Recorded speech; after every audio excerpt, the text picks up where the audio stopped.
Hello, justajolt here. Here we have 1 Sledgefire and 100 Sledgefire shells. Now I think Nerfers are probably quite a numerate bunch, at least they can probably count in 6s, 12s, 18s, 25s and 35s, but one of the secondary purposes of this video are to explore these Chinese shells under a number of different dark conditions in preparation for another video I'm going to make where I kind of compare stock Sledgefire shells with the Chinese ones.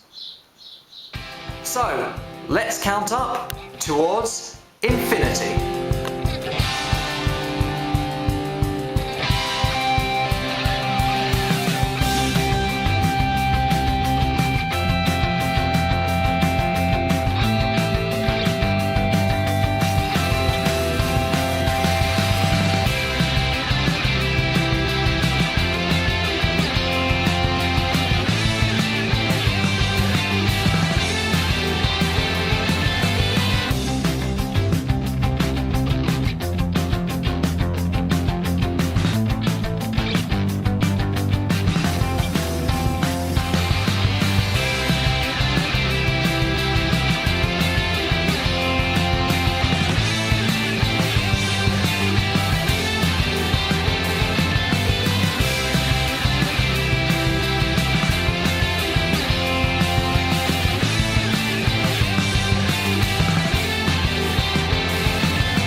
Check out this aftermath.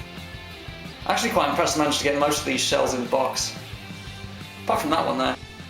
Now I kind of suspected this might happen before I filmed this, but I wasn't sure. But some of the types of darts fired did have some firing quality issues.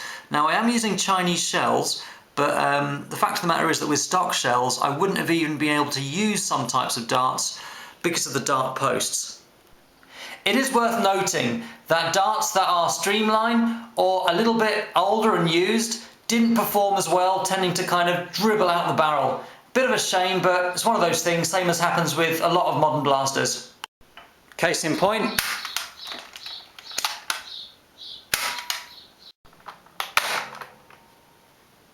I fired that. I will be posting a video where I look at these Chinese tail bear shells in quite a lot of detail with different dart types and compare them to the stock shells to see how they match up. That's all folks, I hope you've enjoyed counting with Jolt. Like and subscribe because I'm pretty sure that there is nowhere else on YouTube where this has been done.